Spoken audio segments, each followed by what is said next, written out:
dusabe badufashe dusome n'ijambo riri muri Mariko igice ca kabiri ku murongo wa 21 tugeze ku murongo wa 22. Marc 2 21 à 22. Titre là. Mariko igice ca kabiri. Marc 2 21 à 22. Ntaho barira ikiremo cy'igitambara gisha ntaho barira ikiremo cy'igitambara gisha ku munsi w'ubushire ico kiremo cyo yitabura igisha kavana n'umushire kikarushiza gutamuka kandi ntaho tara umutobe wa vino mu mikuza y'insato ibombotse, ni kuvuga mu mikuza ishaje, kuko vino yoturitsa iyo mikuza, kuko mwico gihe bashize vino shasha mu mikuza ishaje, ngo mwico gihe vino yoturitsa imikuza, vino n'imikuza bigapfana, hanyuma yaba iyo vino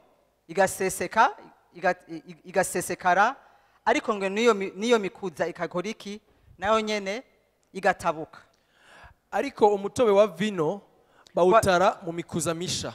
Ngo ariko noneho umutobe wa vino, aha mu Gifaransa barabivuga neza, le vin nouveau, umutobe wa vino dushireko mushasha, ngo bawushira muki, bawushira mu mikuza ikoze iki, mishasha.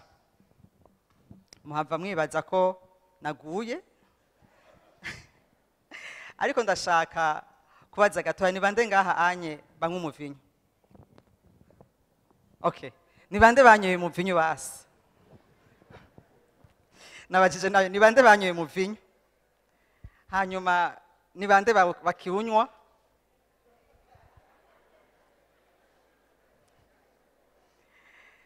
Abanyoye imivinyo hari ubwoko bungahe bw'imivinyo? Nabonye abadugije. Hariho umuvinyo wa rouge, aha, umuvinyo wera, aha, n'amahoze, aha, mwavyumvise? Hariho iyera, yitukura,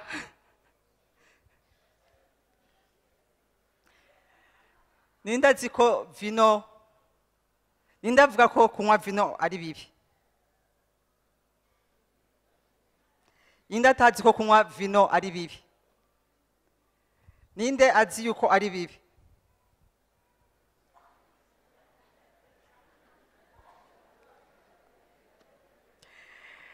Bibiliya iratubwira,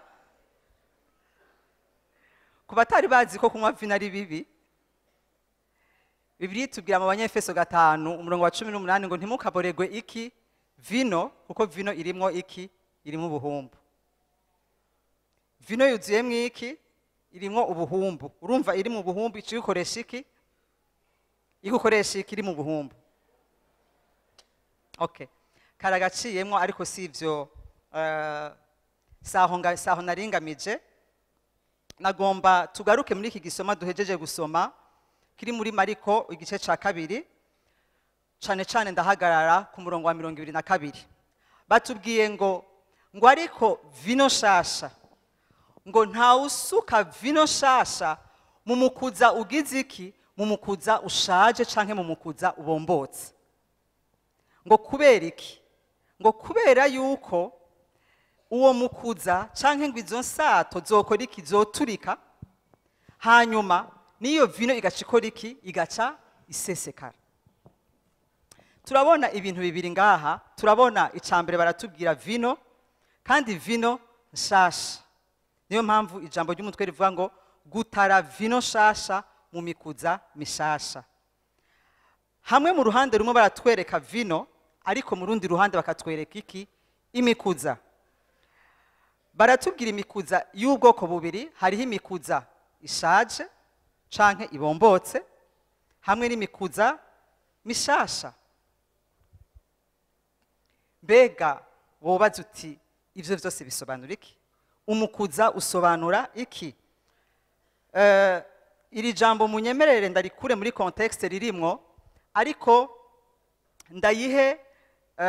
ndayihe igicapo numvise mu mutima wanje aho numva menga umukuza canke ngo izi nsato bavuze insato outre aha tuyifate ko ari nka container siko ikintu umuntu ashobora guterekamo ibintu ikintu umuntu ashobora kubikamo ikintu yaba ari cupa yaba ari outre umukuza reka dufate umukuza ariko ndagomba guha insobanuro y'uyu mukuza ikintu umuntu ashobora kubikamo mbega ico kintu muri kino gitondo kirashobora gusobanura iki kirashobora gusobanura umutima wacu ngamije kuganira namwe ku mutima wacu jambo ry'Imana turabona cyane gose yaba kuva muri Ancien Testament mu sezerano ya kera tukabona kugeze no mu sezerano rishasha turabona ukungene ijambo ry'Imana riha importance canke rishimikira cyane gose ku kintu kijanye n'umutima w'umwana w'umuntu umutima w'umwana w'umuntu Proverbe imigani 4:23 imigani 4:23 baratubwira ngo dusomere Proverbe 4:23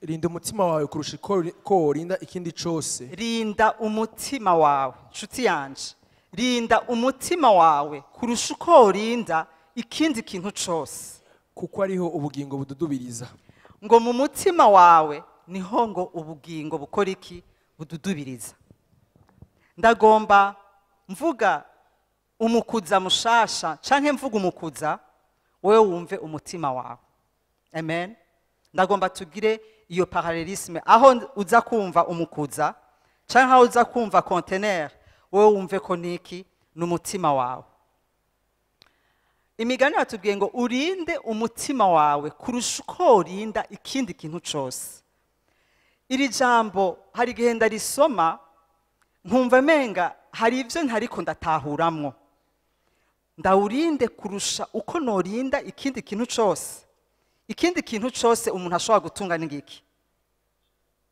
ngira ikindi kintu cose umuntu ashobora gutunga n'igiki iki ndashaka tuganire ni igiki kindi umuntu ashobora gutunga igiceri okay igiceri utunge urinde umutima wawe kurusha uko worinda ca giceri kuri banki ikindi twotunga abana abavyeyi muri ngaha murinde imitima yanyu kurusha uko murinda abana banyu ubundi butunzi turonka niki imiryango yacu urinde umutima wawe kuruta uko worinda iki umuryango wawe kubera iki bene data twumvise yuko ngo ni mu mutima w'umwana w'umuntu ngo niho harimo iki niho harimo isoko y'ubuzima mu Gifaransa bavuga ngo c'est là d'où proviennent les sources de la vie ngo niho ubuzima bukora iki bududubiriza haleluya ngo niho ubuzima bududubiriza umutima bene data ni ikintu gikomeye cyane muri Yohana 3 epitre ndavuga epitre icete ca gatatu ca Yohana gifise 2 baratubwira ngo mukundwa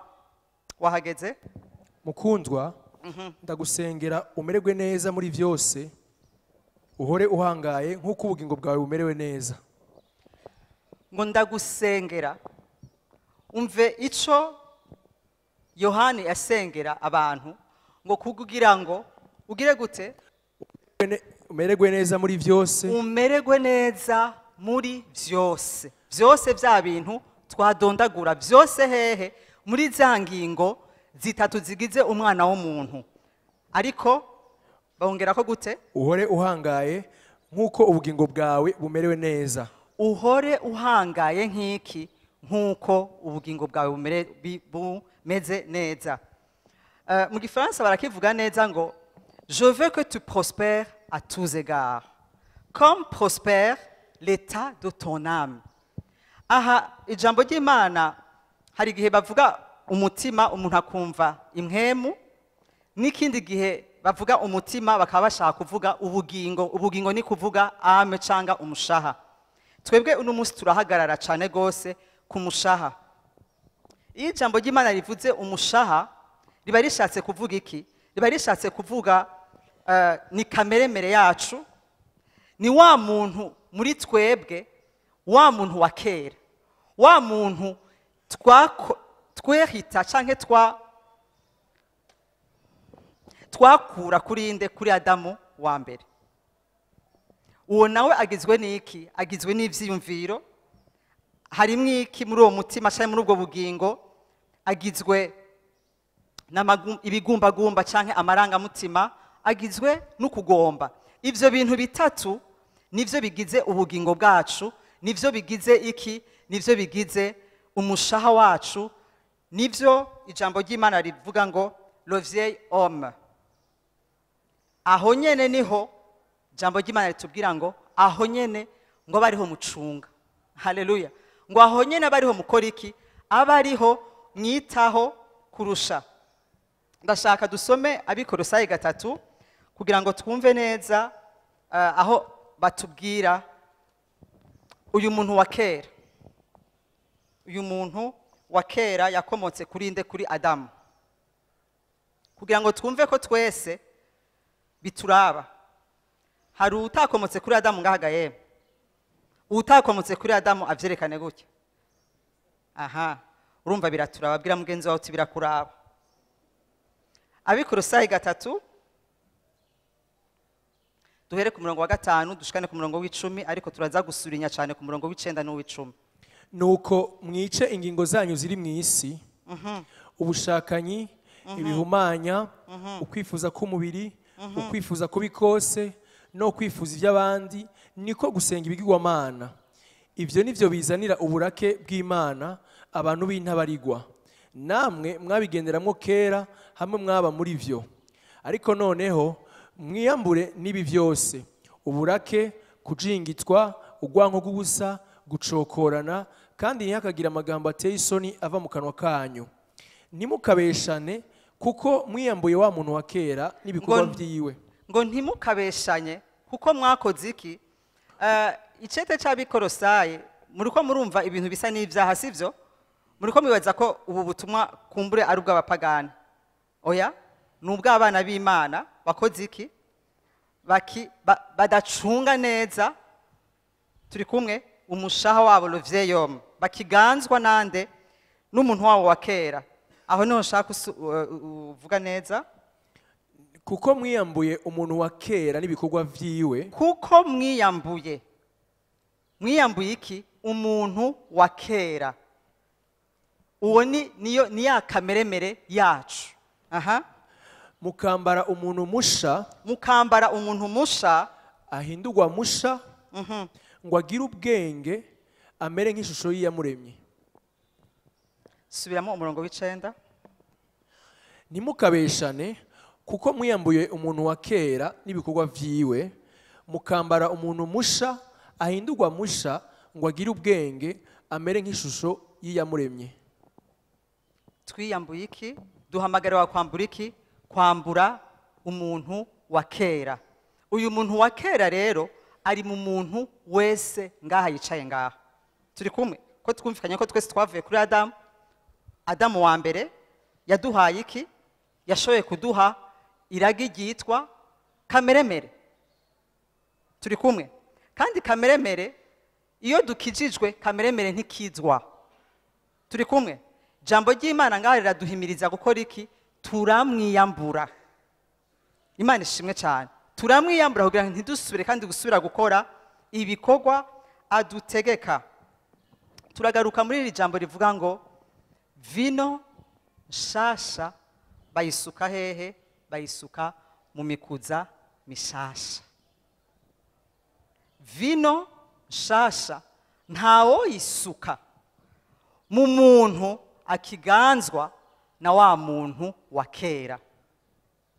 Imikuza ishaje twabibonye ni wa mutima wacu wa kera, ni ya kameremere yacu iba muri twese, kandi muri kameremere nta kintu kizima kivayo, nta kintu. Kameremere yacu y'umwana w'umuntu wese yanka Imana, yanka ivy'Imana. Turi kumwe? Niyo mpamvu Yesu haje Adamu wa nyuma aza kuduha kamere nshasha. Iyo Imana biza kuyihimbara ko iyo kameremere twari dufise kera yari gushobora guhimbara Imana, Yesu Kristo ntiyari kuza ku musaraba. Ariko niba yaraje ku musaraba ni kugira ngo abamwakiriye bose ntibongere kandi gusubira kuba imikuza ishaje, kuko imikuza ishaje idashobora gukontona canke idashobora kwakira, idashobora gutwara iki, idashobora gutwara vino shasha. Senga numvise ijambo nemezwa mu mutima ko Imana iriteguye gusuka vino shasha. Haleluya! Iriteguye gusuka vino shasha. Ariko iyo ije ihura n'ikibazo c'uko isanga tukiri imikuza ishaje, tucambaye wa muntu wa kera, tukiganzwa na kameremere. Kubw'ivyo yaraje aje gusuka, ariko aciye akora iki? Aciye abarahagarika. Haleluya! Ngo kubera iki? Kuko ari hamwe yosuka vino shasha, ari hamwe yosuka amasezerano, ari hamwe yosuka ivy'ubwiza, umutima wawe ukimeze gutyo, mu yandi majambo ukiri umukuza ushaje, ikibazo c'Imana ubwa mbere ni iki? Si ivyo bintu vyayo, ariko ni wewe. Haleluya! Itinya ko uturika. Rero hakwiguturitsa ikikora iki? Ikibangira. Haleluya! Haleluya! Namwebwe nimumbwire, ninde muntu yofata agafata uruzu rushaje? Fata uruzu rushaje bakuye ko tubature rutobaguritse, uravyumva, isima tayikihari.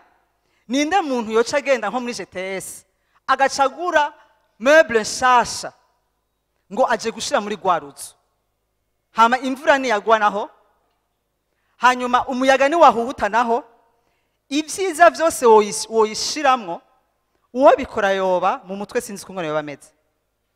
Nimumbwire namwe, nimumbwire namwe ikizu gishaje, ikizu gishaje gifise ibitoboro, gifise imigaga, twature wapi, uravyumva, no guhenuka kigire gihenuke, fondation bayubakiye kuki? Ku musenyi. Hama ko umuntu yoza agashiramwo ibintu by'agaciro, ntibikunda.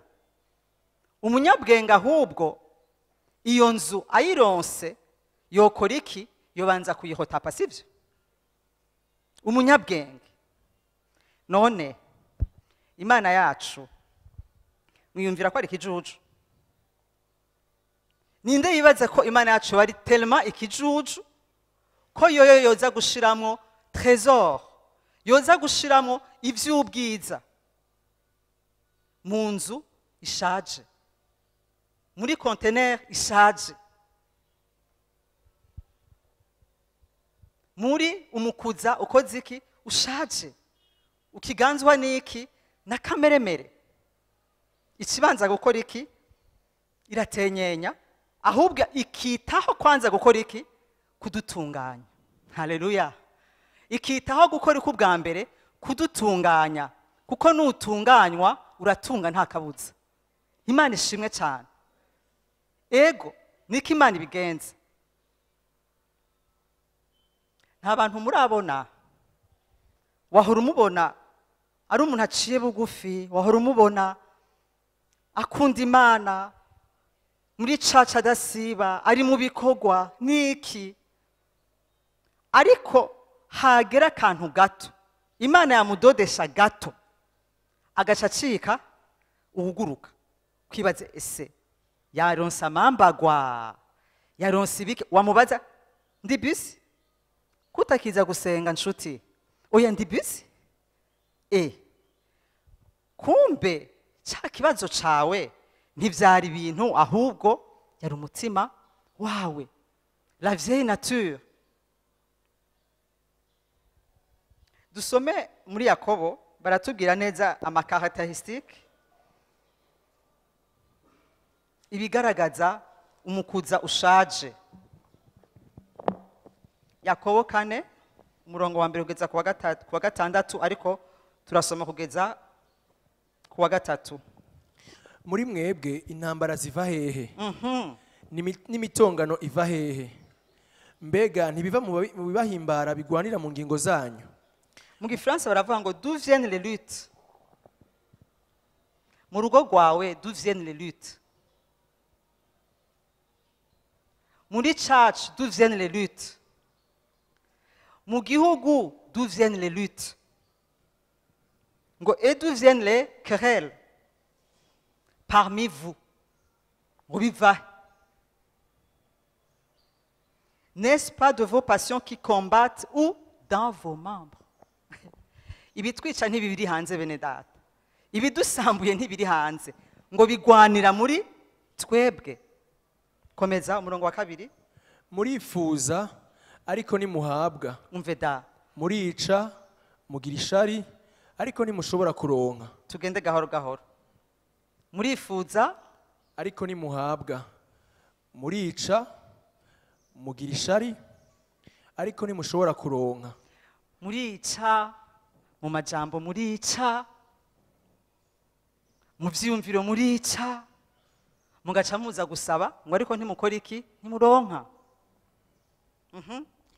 Muragwana muratabara ntimuhabwa kuko mudasaba.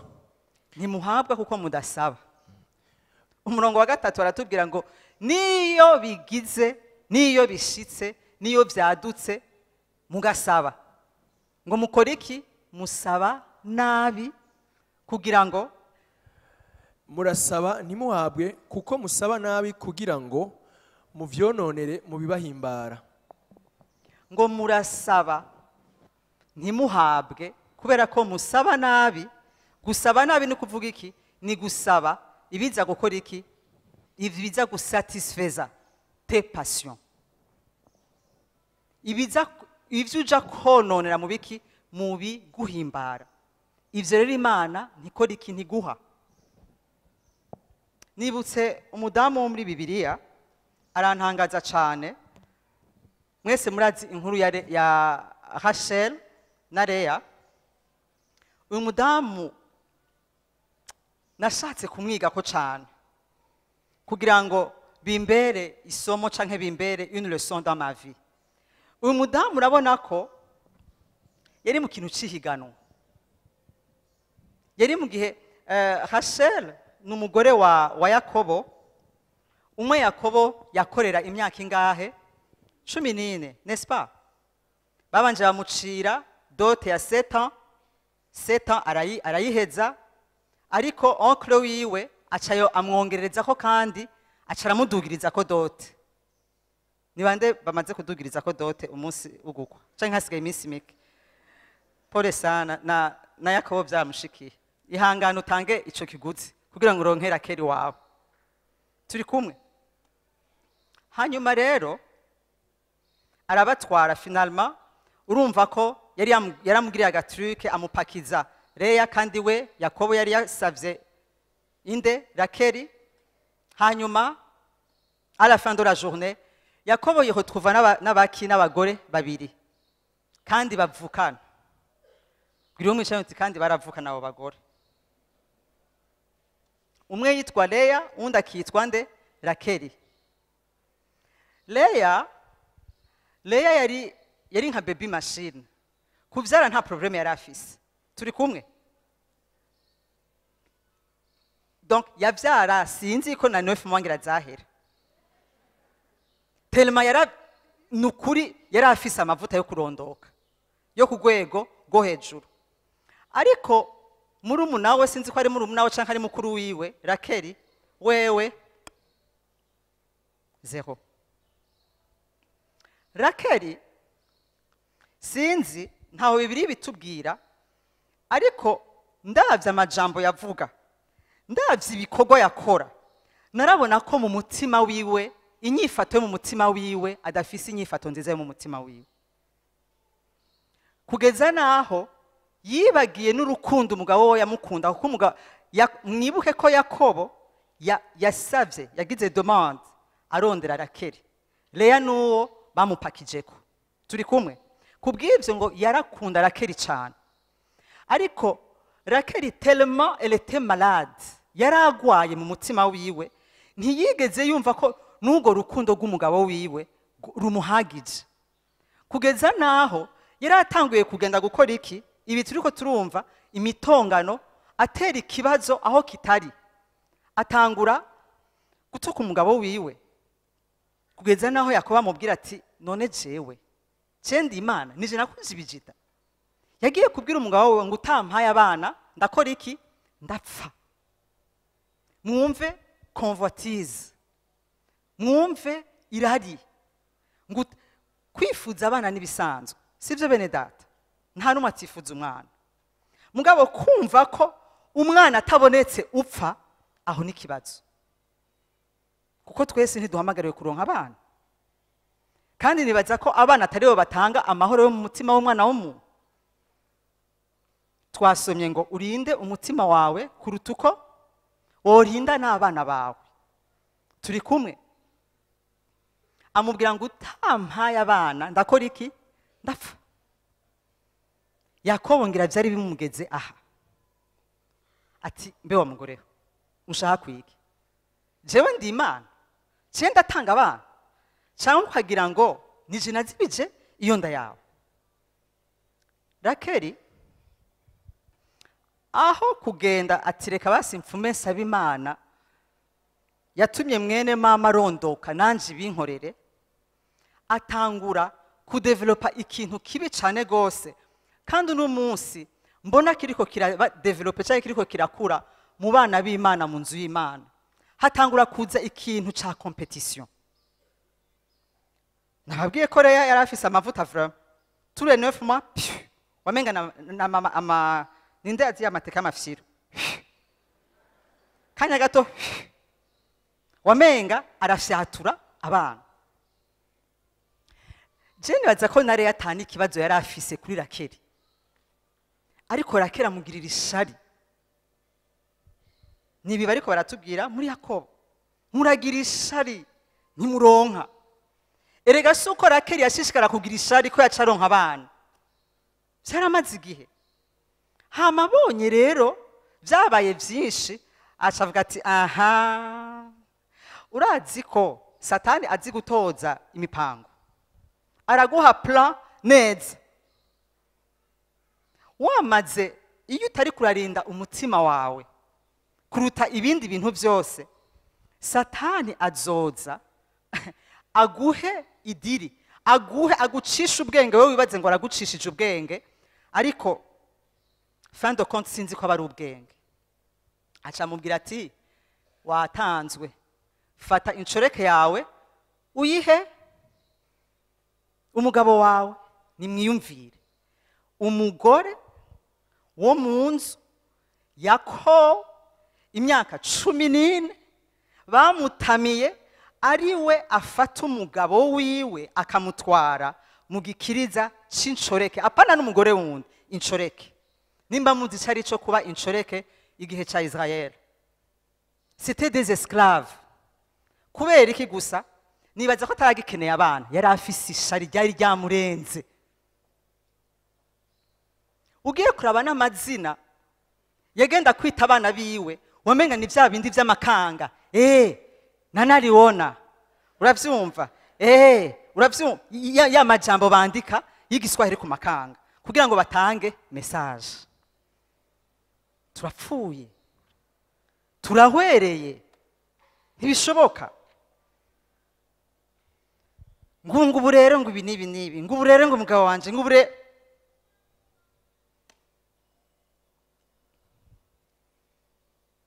turiko turaganira kuki kumikuza ishaje, kumikuza ishaje. Nukuri ndavyumva kandi ndabisubiramo, Imana iriteguye. Hari ibintu byinshi Imana yiteguye gukora, yaba mu buzima bwawe, yaba mu rugo rwawe, yaba mu ishengero. Ariko ikibazo afise, mbega yobizana muri kano kanya ntibihava biguturitsa ikubure.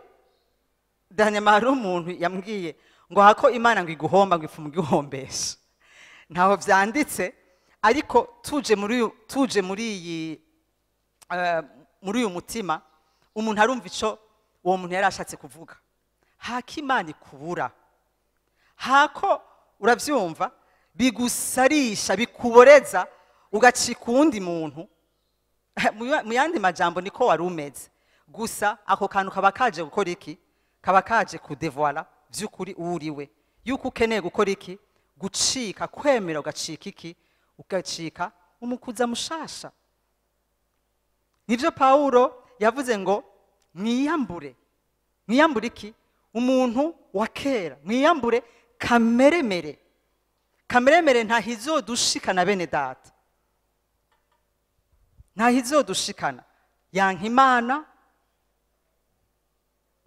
umwana w'Imana canke umukristo akiganzwa na kameremere ntashobora no gushinga imizi. Ntituri mu mwaka wo gushinga imizi muri Yesu Kristo. Kameremere izogukundira kushinga imizi, ko gushinga imizi bisaba nikiguzi. Turi kumwe? Imizi nyene ikinjira nyene ukumva uri rooted, kameremere ntizokwemerera.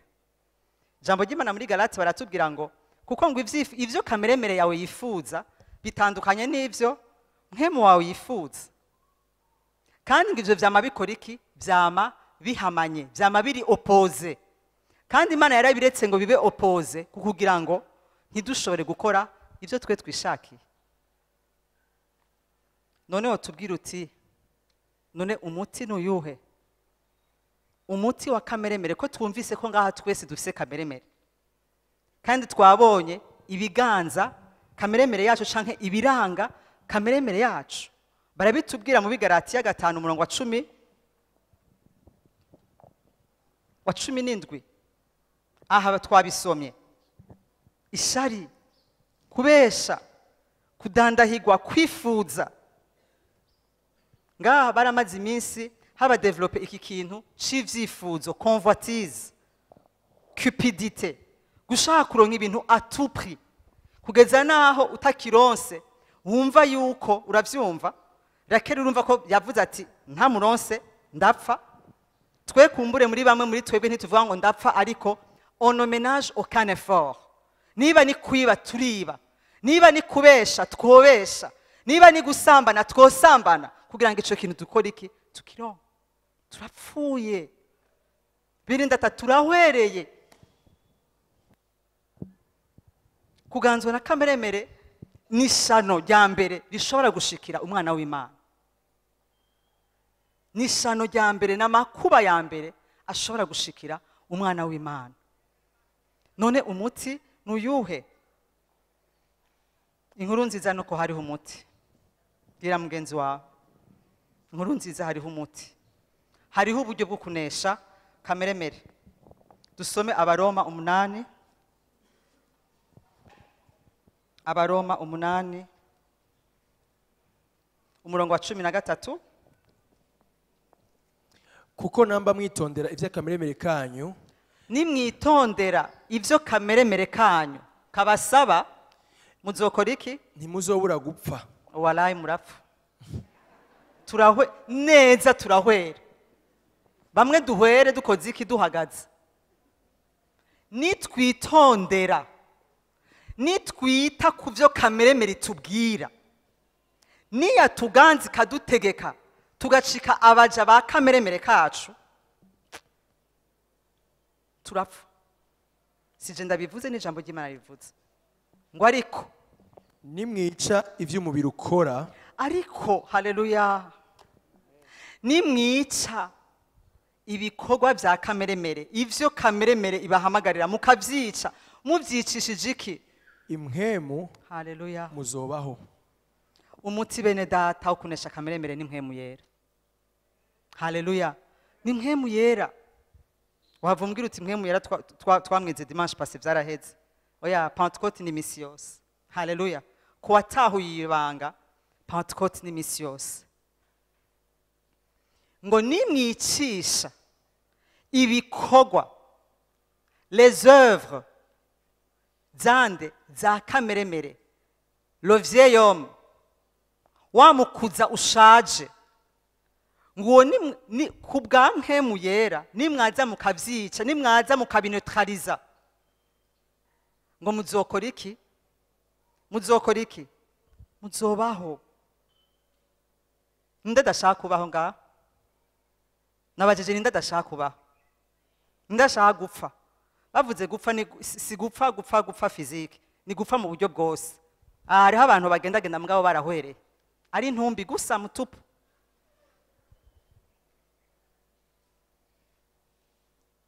Dusabwa iki? Mpwemu yera ni wadushoboza bene data. Abigalatiya 5, Galate 5, ndashaka kurangiza numva shaka dusenge. Abigalatiya 5 dusome umurongo wa 16 n'uwa 22 gusa. Ndavuga ni mugendeshwe na mpwemu, niyo mutazoshisa ivy'akameremere kanyu kifuza. Ngo mugendeshwe nande? Na mpwemu. Mwuzure mpwemu yera, mwiyegurire mpwemu yera. Mpwemu yera abacikire inshuti nyamagara kurusha sinzi wa undi wite inshuti nyamagara. Ngo niho honyene mutazoshobora gushitsa ivyo kameremere yawe iriko irakubwira, no muri kano kanya ivyo iriko irakubwira. Mugendeshwe canke murongogwe canke mugotwe canke muganzwe canke muzure.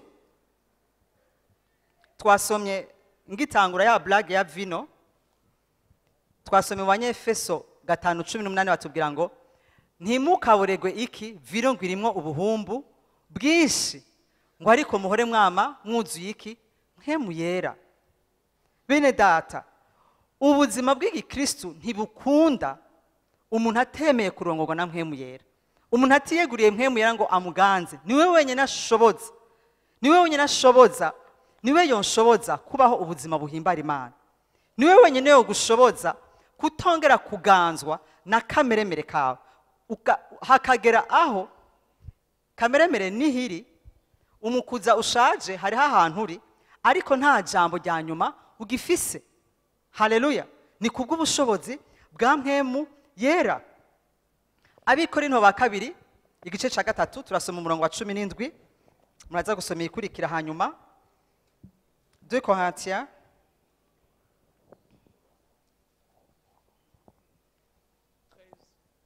3, Abikorinto ba 2 igice ca 3 umurongo wa 17. Kuko aho mpwemu w'Imana ari niho hari umwidegemvyo. Shuti, uragomba kugira umwidegemvyo, uragomba kugira victoire, uragomba kugira intsinzi kuri uwo muntu asa n'uwananiranye. Erega kuri bamwe menga yarananiranye.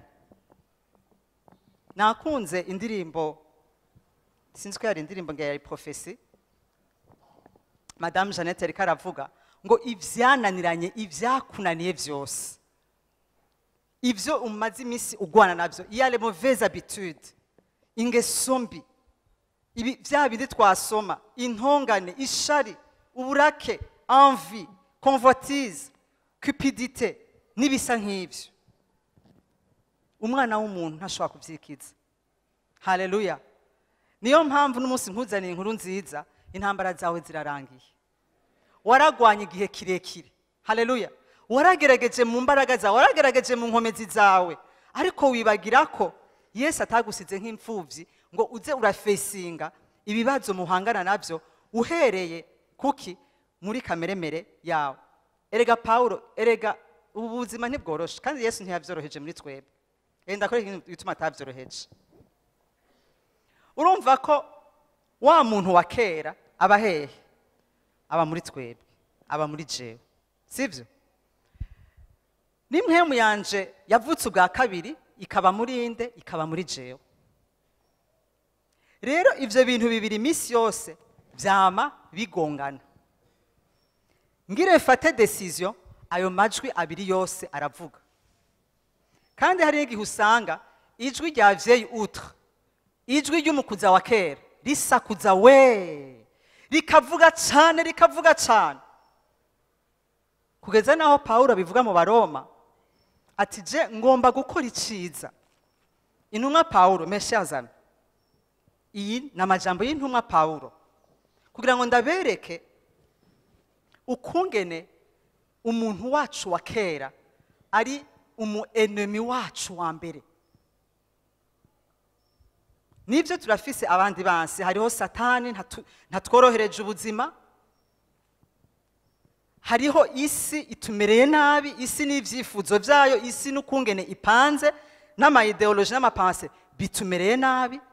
Ariko reka mfume ngwana n'ivyo hanze, mugabe intambara y'indani nayenesheje. Ariko uzi gutegwa hanze no gutegwa indani. Paulo aravyihweza avuga ati je nifuza gukora iciza, ngo ariko ngasanga nakoze ikibi. Iri jambo muramaze kuririmburako. Apotre Paul, intumwa Paulo, murayisoma mu Baroma. Intumwa Paulo arashobora kwatura, arashobora kubahuka kuvuga ko agamiza gukora ineza, mugabo agasanga yakoze ikibi. Yes. Kubera iki? Nawe kameremere iri muri we. Ahandi akatubwira ngo kugira ngo rero jewe simpeze kubabwiriza hama ngaragare nk'ugize iki, nk'uwacerewe, ngo wa muntu wanje wa kera nkora iki, ndamuhindura umuja. Kuko ntakizwa. Gira mugenzi wawe uti kameremere ntikizwa. Hakizwa impwemu yawe gusa. Kubw'ivyo uwo mwansi wawe umumenye neza. Kuko iyo umuntu atamenya umwansi wiwe biragoye kumunesha. Biragoye gukora iki, biragoye kumunesha. Hari n'abakristo benshi bari muri confusion. Bama biculpabiliza. Iki kintu nongeye kukigwamwo ntibishoboka, agatangura kwiyumvira ko n'ubukizwa atakijijwe. Nshuti warakijijwe, gusa ukeneye ko mwe mu Imana kubohora. Haleluya. Ukeneye ko mwe mu Imana akora iki, haza hakubohora ukamuhamagara. Kuko twasomye ngo aho mwe mu Imana ari atanga iki, atanga umwidegemvyo. Atanga umwidegemvyo. Paulo avuga ngo umubiri wanje. Aho iyo bavuze umubiri ntibariko bavuga uyu unyu, abariko avuga kameremere, le vieil homme, la vieille outre, wa mukuza ushaje udashobora kwakira ibishasha biva ku Mana, kandi Imana yiteguriye gukora iki, kubisuka. Erega ivyo vyiza vy'Imana, erega ayo masezerano umaze igihe kirekire urindiriye, erega n'ayawe papa nivyo yateguye. Yabiteguriye wewe, yabiteguriye abana bayo.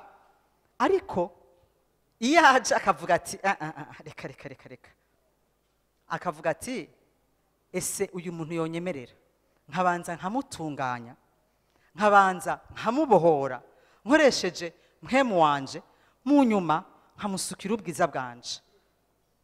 Ubwiza, reka dusomere 1 Corinthiens, Abikorinto ba mbere, Abikorinto ba mbere igice ca 2 umurongo w'icenda gusa.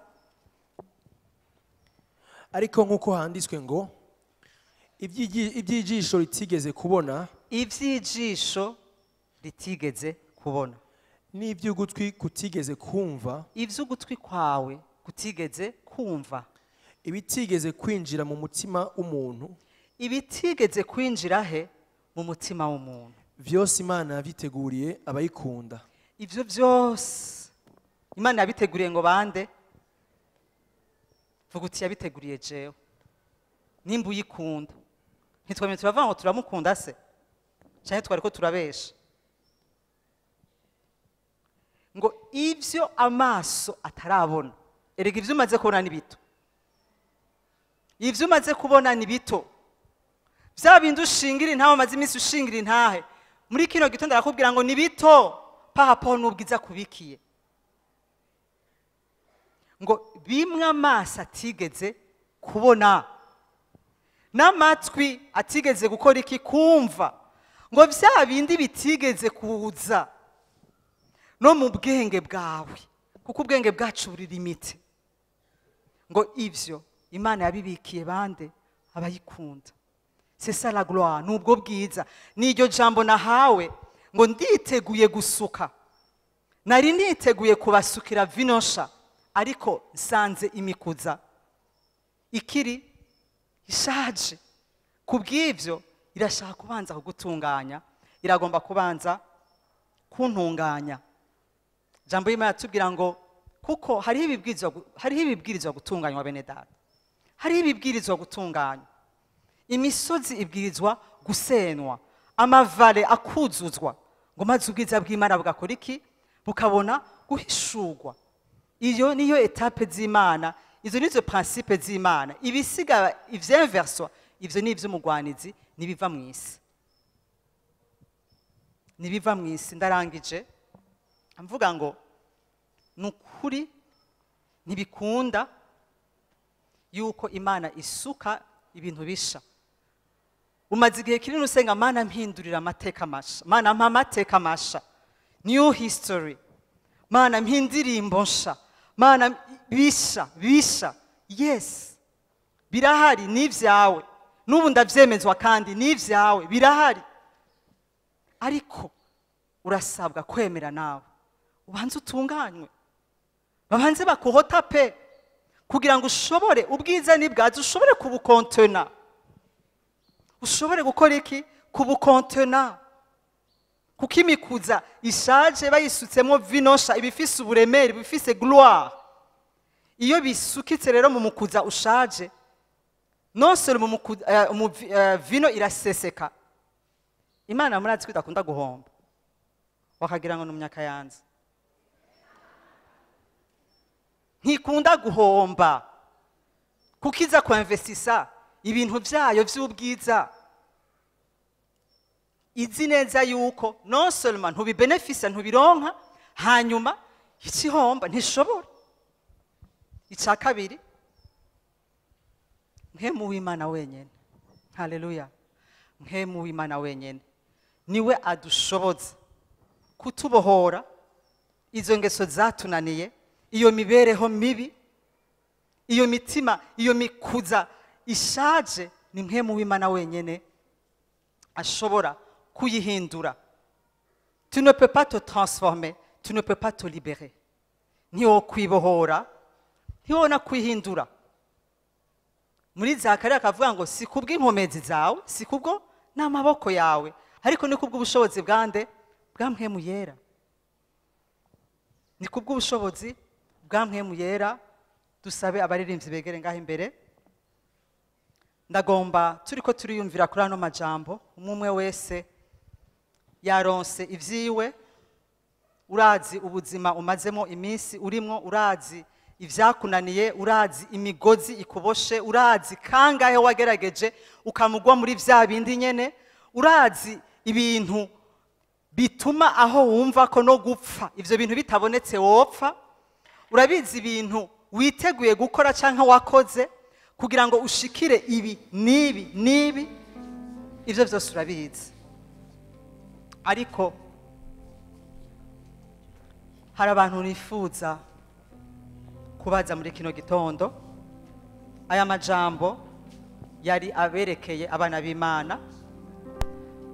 Ndagomba twese twunamike amaso, n'umwanya uhambaye cyane. Muri twebwe hashobora kuba harimo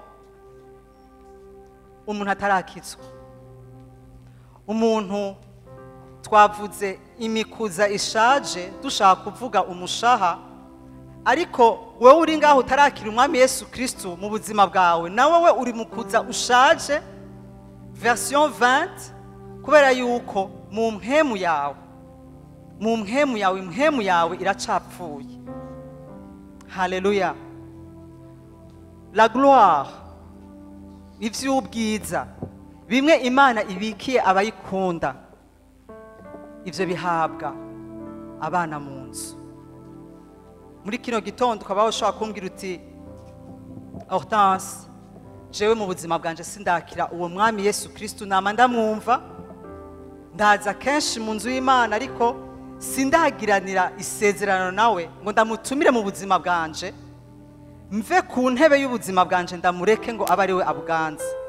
Mu yandi majambo, mu mpemu yawe urabizi neza yuko upfuye, n'ikimenyamenya nuko n'umunsi bishitse ugataha canke ugapfa, sindabikwifurije, ariko nanone turavyitegura kuko twese niyo duca.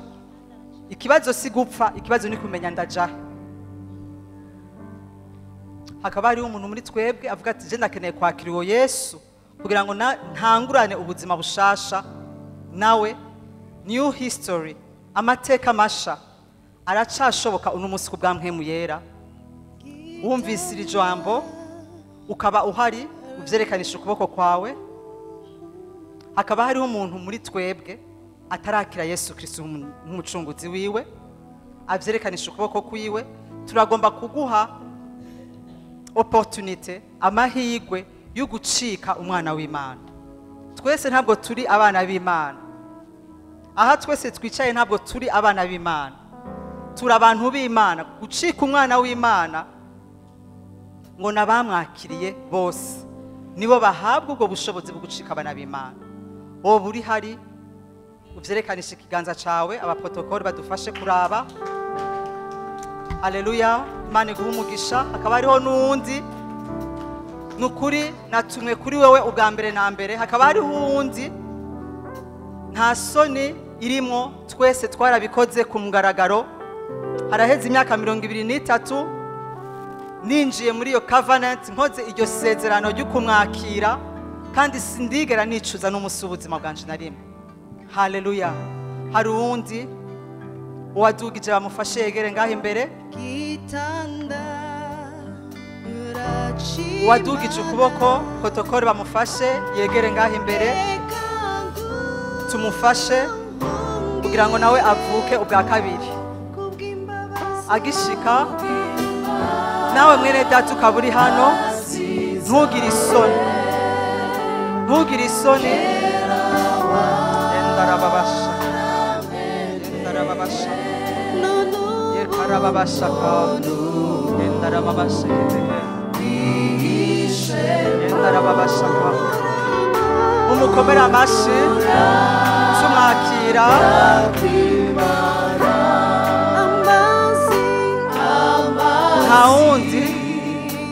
Nta wundi yifuza kwakira umwami Yesu.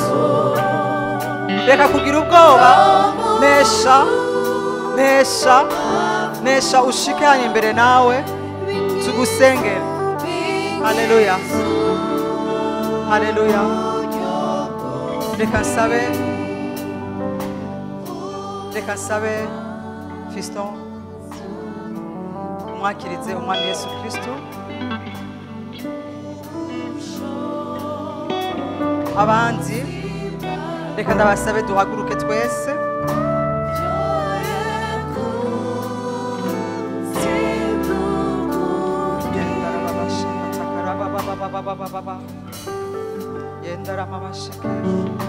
Umvise ijambo ry'Imana ryavutswe, hari aho mpemu w'Imana yakweretse.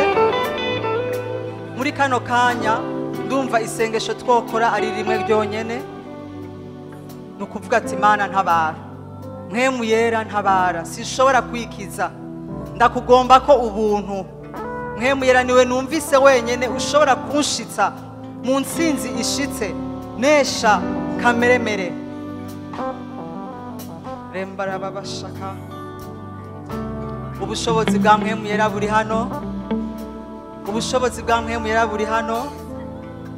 Reka dusabe umwungere w'ishengero ashike aturongore mu masengesho, duhamagara mpemu yera.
washobora kuduza ibiganza vyawe duhagaze muri uyu mutima nyene w'iri jambo rikomeye twumvise.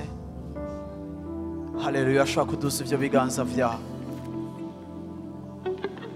Hariho ivyiza Imana yakubikiye, hariho ivyo Imana ibikiye ubuzima bwacu, ariko kandi twigishijwe ijambo rikomeye yuko Imana idashobora gusuka umuvinyu mushasha mu bikoresho bishaje.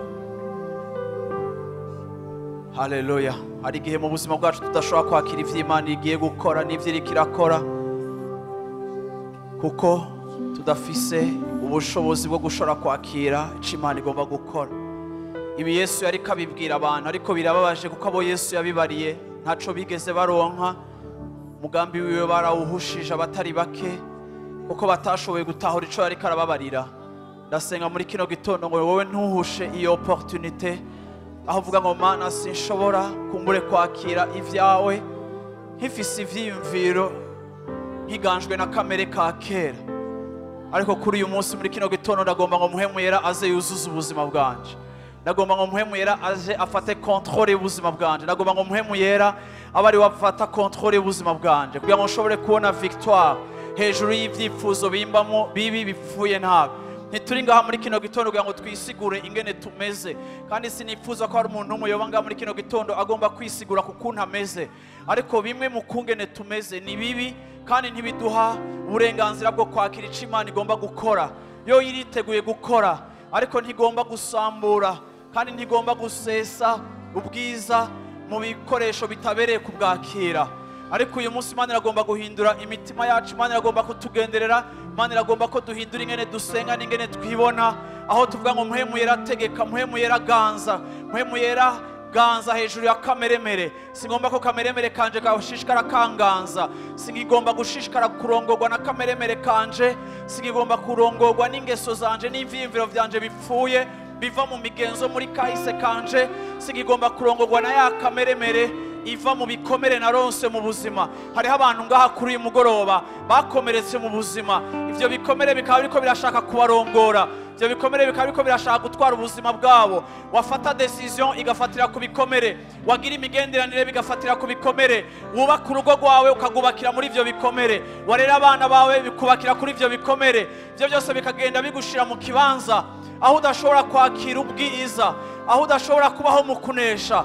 Urakeneye Muhemu Yera, turakeneye Muhemu Yera, turakeneye ubwo bushobozi, turakeneye izo nkomezi kugira ngo dushobore kubaho muri victoire. Imana iragomba kubikora. Nimba uri ngaha kuri uyu munsi muri kino gitondo muri ubu buryo bwiyoroheje twahawe ijambo ry'Imana, mu buryo twahawe ijambo ry'Imana nk'ikiganiro, ndagomba uwo muntu wese ari hano hanavuga ngo Muhemu Yera ndagomba ko wuzura ubuzima bwanje muri kino gitondo. Uze ngaha imbere ndagomba dusenge nimba wumva message ari gwawe, aho uvuga ngo ndagomba yuko ibikorwa vya kameremere bizimangana, ariko ndagomba gutegekwa n'ubushobozi bwa Muhemu Yera. Uri ngaho uragomba victoire mu gishingo caho kameremere yawe yagutwaye yagutegetse. Ndagomba muze hano hantu muri kino gitondo dusenge. Iri ni ijambo ridasanzwe Imana iguhaye, iri ni ijambo ridasanzwe Imana iturungikiye muri kino gitondo, iri ni ijambo ridasanzwe Imana ihaye umuntu wese hano hantu muri kino gitondo, aho ibikorwa vya kameremere bikwiye kuzimangana, ariko nta bundi buryo hatabaye ubushobozi bwa Muhemu Yera. Hari ibintu vyinshi vyo mu ngeso zawe bikikudomina, hari ibintu vyinshi vyo mu ngeso zawe bikigutegeka, ariko bikakubuza kwakira. Ya Mana iravuga ngo ndagomba gusuka, ndagomba gukora ikintu gishasha mu buzima bwawe, ariko kandi imbere yo kugikora ndagomba yuko habaho ibikoresho biteguwe kugira ngo bishobore kwakira ubwo bwiza. Ivyo ugutwi kutigeze kumva, ivy'ijisho ritigeze kubona, ibitigeze no kuza mu vyimviro vyawe, ivyo nivyo Muhemu w'Imana agomba gukora kwishengero. Haleluya. Iyi ari message yawe muri kino gitondo. Haleluya. Hari victoire utari kuraronka kubera hari ubushobozi bubuze mu buzima bwawe. Hari victoire udashobora kuronka igihe kameremere yawe igitegetse, ariko igishobora gucecekesha kameremere yacu ni Muhemu Yera muri twebwe, n'ubushobozi bwa Muhemu Yera muri twebwe. Urakeneye Muhemu Yera muri kino gitondo, nta kindi tugiye guhamagara, tugiye gusenga. Urakeneye Muhemu Yera muri kino gitondo. Hariho abari ngaha kumbure warakijijwe kabutari bwanabatirizwe muri Muhemu Yera. Haleluya. Bikaguha n'ubwo bushobozi bwakuzako ugashobora no kuvuga mu ndimi zitamenyekana. Turagiye guhamagara Muhemu Yera muri kino gitondo kwishengero ku bantu bose bari hano hantu. Hari intambara zama mu muryango wawe, hari intambara zama muri relation zawe, hari lutte yama mu buzima bwawe. ubayeho utanesheje, wamugwa hahandi, wamugwa muri vya vyaha nyene, wamugwa muri za ngeso nyene, nta victoire ufise mu buzima bwawe. Iyo ni signe, ni preuve, ni kimwe mu bimenyetso yuko ubushobozi bwa mpwemu yera butariko burategeka ubuzima bwawe, ngo uzogendeshwa na mpwemu yera azohabwa ubugingo. Haleluya. Reka duhamagare mpwemu yera, uvuga uti mpwemu yera kaze mu buzima bwaje muri kino gitondo. Mpwemu yera ndaguhamagaye aho ntashobora, mpwemu yera naragerageje, mpwemu yera sinahamagawe kwihindura, ariko mpwemu yera uri bwa bushobozi bw'Imana bumpa gushobora guhinduka, mpwemu yera uri bwa bushobozi bumpa kubohoka iminyororo yose y'umwansi mu izina rya Yesu Kristo. Haleluya. Reka twese shengero ry'Imana, nawe uriwe wese uvuga uti mpwemu yera subira ufate kontrole y'ubuzima bwanje, subira ufate kontrole y'ubuzima bwanje.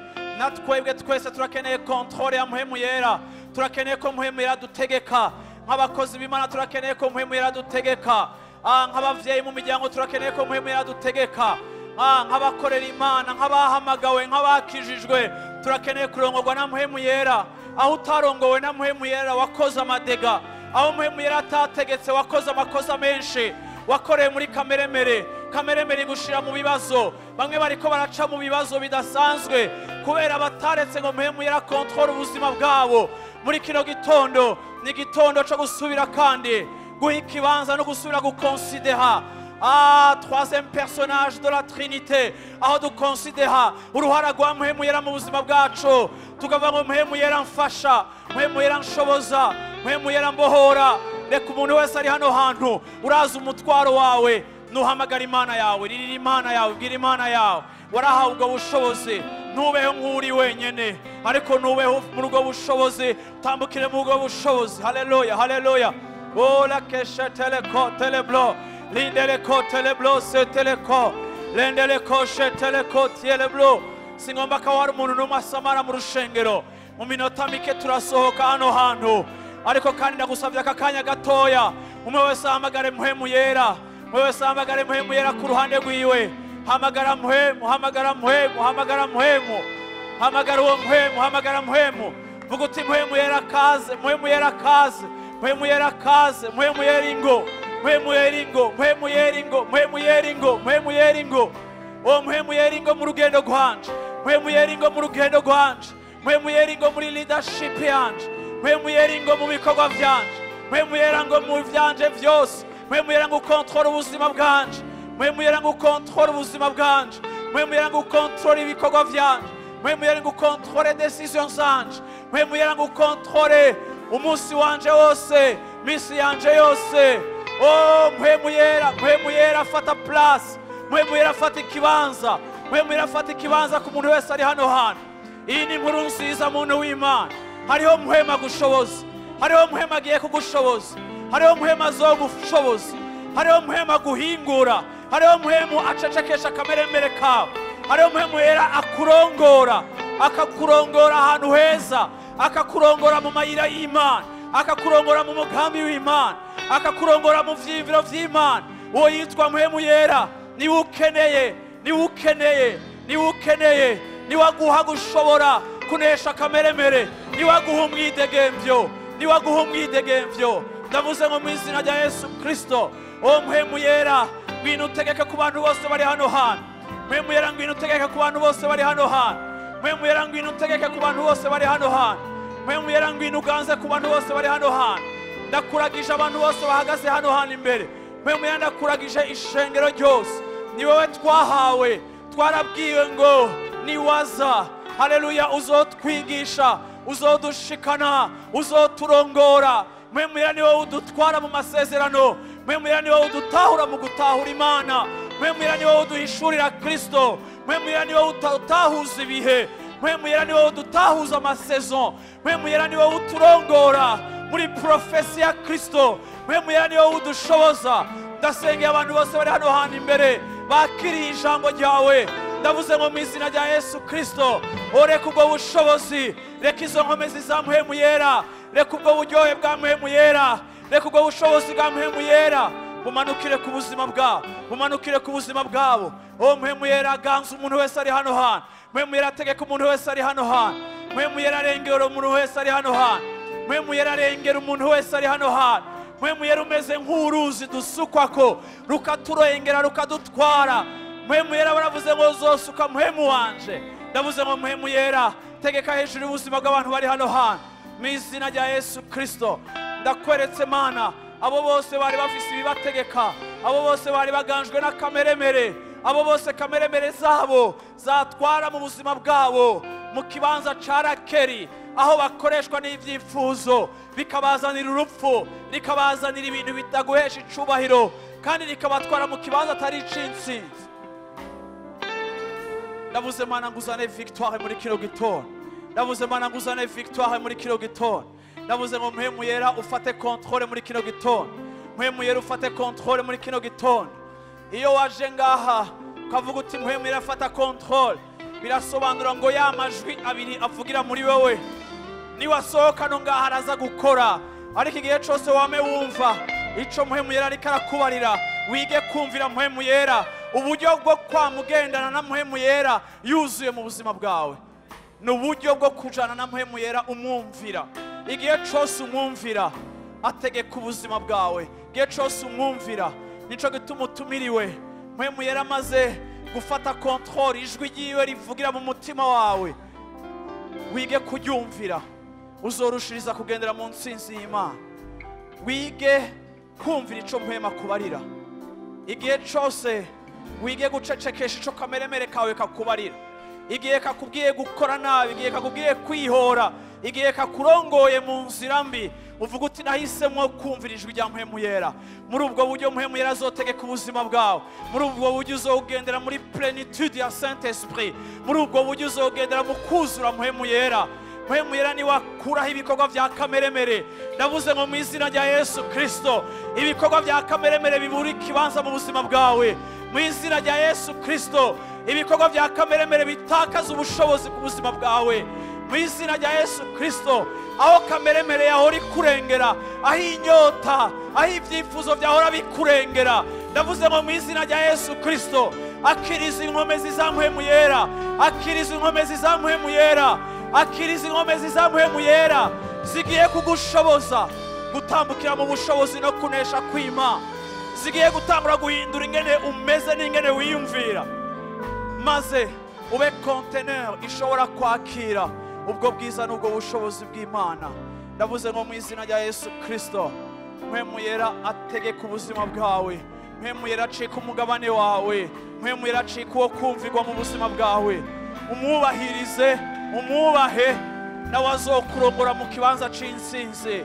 Abantu b'Imana bavuye ngo amen. Abantu b'Imana bavuye ngo amen. Imana ibahezagire, Imana ibakomeze.